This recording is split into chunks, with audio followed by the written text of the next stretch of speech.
Angkatan bersenjata Rusia baru-baru ini merilis sebuah video di media sosial Telegram pada Senin 22 Mei 2023, di mana dalam video tersebut terlihat sekelompok tentara Rusia sedang melakukan tahap uji coba pada ATGM Fagot dengan remote control yang telah mereka buat di lapangan.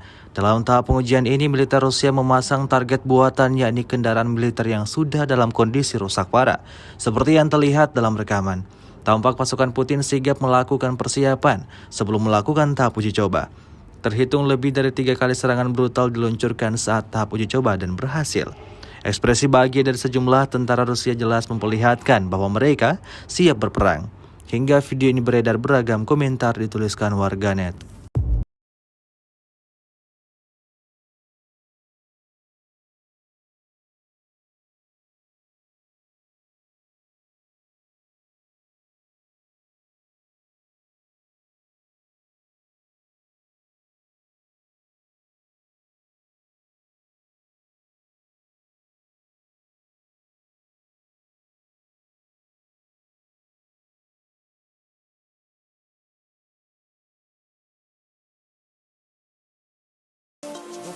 Нанесено поражение 100